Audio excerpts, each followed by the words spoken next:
Oh yeah, breakfast.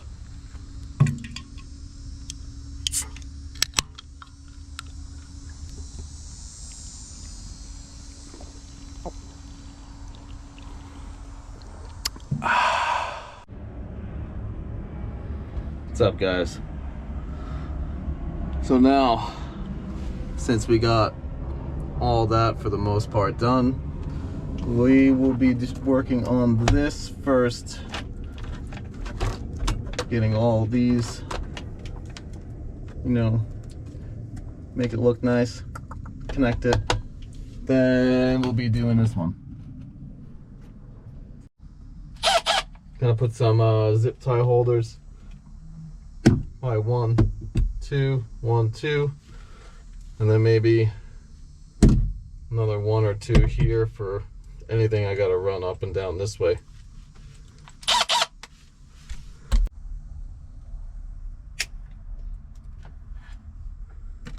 I'm gonna get this stuff separated and organized because we're gonna have 6 on this side and 6 on this side.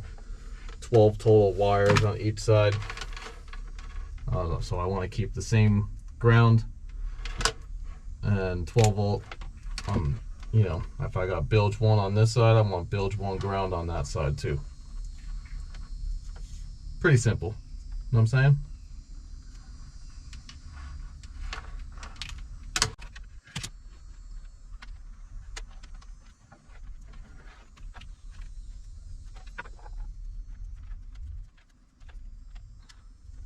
Pump.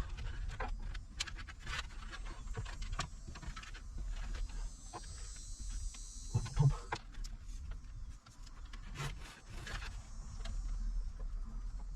Wash down pump. I'm gonna try to keep the pumps on one side and the lights on the other. And then I might have to add something in the middle of that. We'll do horn.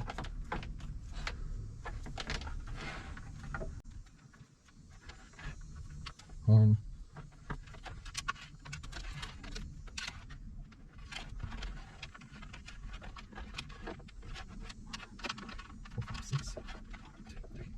Six. All right. These are gonna go on the side.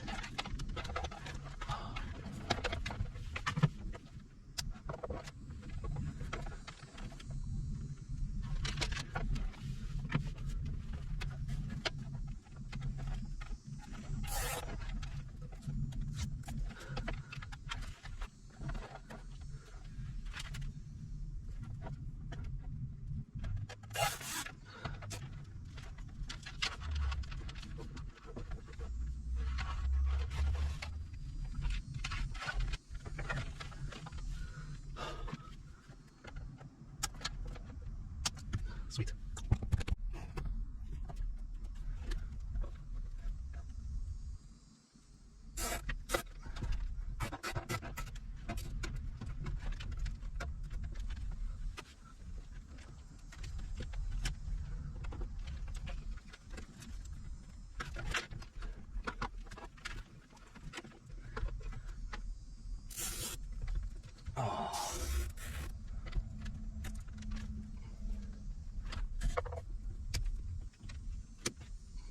Yes.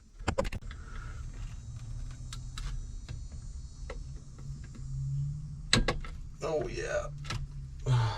Always do one at a time when you're doing this stuff. If you don't, you'll forget everything.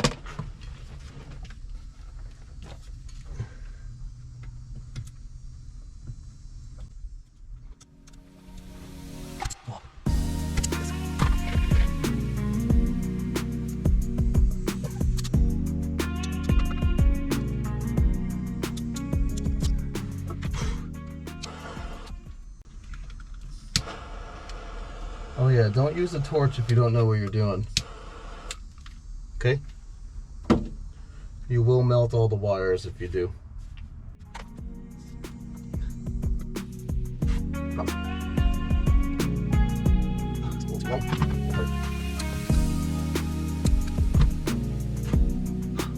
Not worth. Sideways.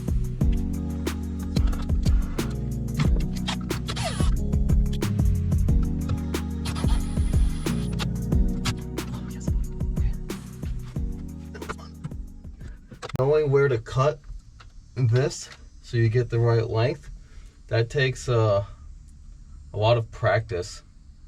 I try to cut it, cut the wire and, you know, like right before the screw, because you want to, like, you know you have that much more that's gonna go. But I haven't found an easy way to do it, but just trying to figure out a good point on the, you know, the fuse panel or the bus bar that you're using to kind of find a good spot to do it at.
Oh, I can straighten these out for literally hours,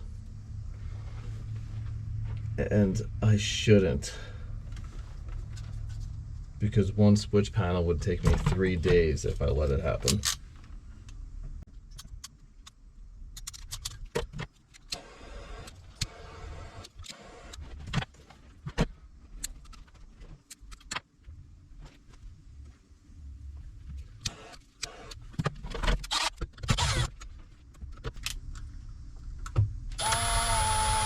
Ow, hot. That's another thing. I don't want to take too long, but also everything's super hot. So you want to wait, but you also don't want to wait, so then you just end up grabbing it and burning your fingertips. I don't feel anything anymore. Between this and smashing them, I have zero feeling in my fingertips. I don't know about you guys. Alright, I'm almost halfway done with this. I'm happy with it, kind of. Oof, man. Yeah, I'll just probably put a zip tie right there. If you're not happy with a little area, when in doubt, zip tie it. Yeah! Yeah, it's getting there. It is getting there. Once this is done, I can throw the fuses in there. I know I gotta do the other panel, but then I'll run power and ground from its own breaker. Once I get that all figured out, where I'm putting all that. And yes, I am cleaning all this up. This is a mix of trim tab stuff, windlass, I think maybe the fuel sending unit wires, the old ones at least, because I gotta pull another. I gotta pull that new wire. Getting closer. Got 2 more to do on this panel, and then I can move on to powering up all this stuff. I don't gotta be bent over like this for hours. This will be much nicer to get power onto.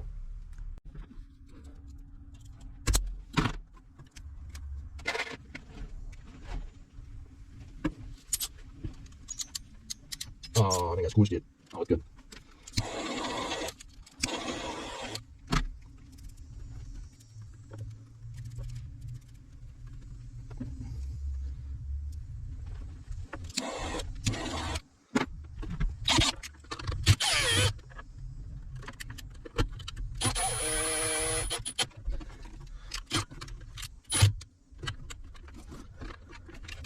All right, I just gotta do the last one, which is the spare, and I'm done with this one.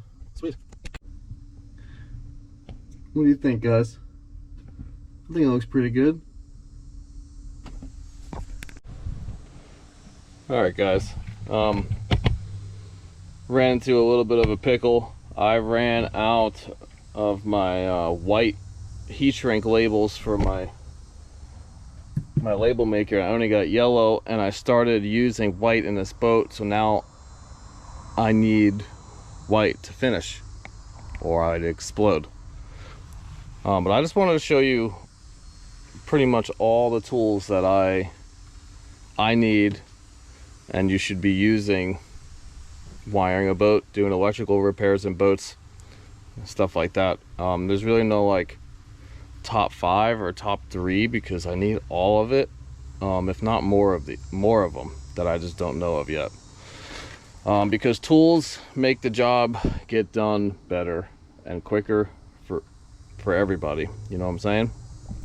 So we'll start with the strippers. I love these just because it's got a few different, you know, gauge wires here, and it's just quick. When you're doing a rewire and you gotta strip hundreds of wires, this thing just makes it quick and easy. You know, all you gotta do is squeeze and it's done. And then the crimpers, these are the only ones you should be using in a boat. Something like this, doesn't have to be that brand, but anything that's ratcheting and it has a smooth surface of where the heat shrink butt connector will be going, this is a must. And everyone loves this one. This is what strips the sheathing on your duplex and triplex wire. I don't use it for the wire stripping portion of it, but this little blade right in there, you squeeze it onto the wire and slide straight down, and it doesn't pierce the wire itself. It's just the outer sheathing it gets, and it makes everything so nice. And then I got 3 different cutters. These are the all-around ones, but then you gotta have something smaller because you're gonna have to cut stuff that's in a smaller area, and these handles will just get in the way. And then this is for the bigger cables you gotta cut, from like when you're gutting the boat and you need to cut all the battery cables. This will cut pretty much anything up to like almost 4 gauge, and then it starts to get hard. That's what this one's for. This thing I got recently, and I wish I had this thing my whole life. This will cut big cable like it's freaking butter, dude. I can't stress that enough. This thing is amazing. Doesn't have to be this brand, but this one happened to be awesome. Then these for your zip ties, which if you guys watch any of my videos, you know I use a bajillion zip ties. This cuts the tail and flush, so when you rub your arm against it when you're working in the boat later on, you don't get sliced open. Then you're gonna need Sharpies for when you're pulling wire. You can label the wires on the outer sheathing of like what they are until they get to somewhat their final position, and then you can put the actual label, heat shrink labels on it after you cut the sheathing off. Of course, electrical tape only for snaking wire. Do not use it for a final install or I will block you forever. Also, of course, you need a wire snake. This is pretty important. I have like 3 different sizes of these.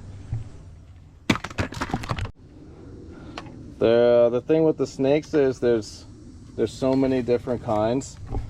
When you use them in the marine world, these metal ones end up failing so quickly just from water and salt. I like to use those little fiberglass roll-up ones. They sell them at Home Depot. They even have ones that glow in the dark now, which is awesome if they are charged up. Whew. And then you got the torches for what I use to melt the heat shrink and the heat shrink tubings. For the most of you DIY guys, I would probably use a heat gun just so you don't hurt yourself or melt anything or set yourself on fire if there's fuel around you. But if you're pretty confident of what you're doing, use these. I took the safeties out of them so I don't have to hold this down and do that. This just makes melting them way quicker. The heat gun just kind of takes too long for me.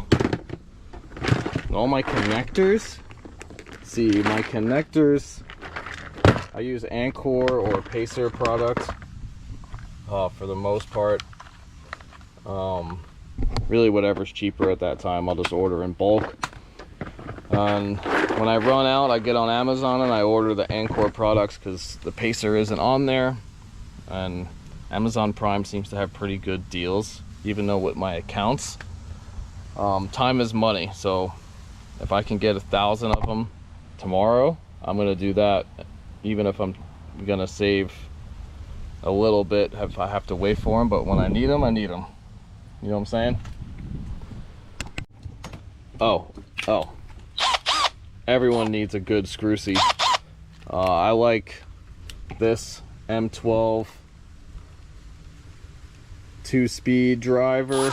It's got a built-in clutch, and then also this. Milwaukee doesn't sell these in stores, at least I haven't seen it. I got this on Amazon. This was a great discovery by Nick, aka George Jetson, and this thing is just awesome because when you're tightening all the screws on the fuse panels and you set it to the softest setting, 1, which is mega yacht setting, it doesn't strip anything out or blow fiberglass out or anything like that. It's nice. I don't know. Heat shrink tubing. I will buy whatever's cheapest as long as it's got a good shrink ratio and it's got that adhesive inside of it when you heat it up. Like this stuff I'll buy on Amazon, 50 feet. It's pretty cheap and it does the job. I buy it in all sizes. Here's one of my electrical bags for when I'm mobile. Oh, of course. You always need a meter. And also a power probe. If you can learn how to use one of these power probes, you can diagnose so many electrical things so quickly. Definitely learn how to get one. Learn how to use one of these. And if it's hard for you, maybe I'll make a video on using the power probe.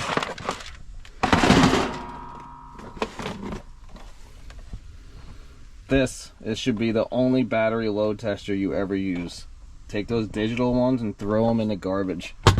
This won't break. It's like a toaster.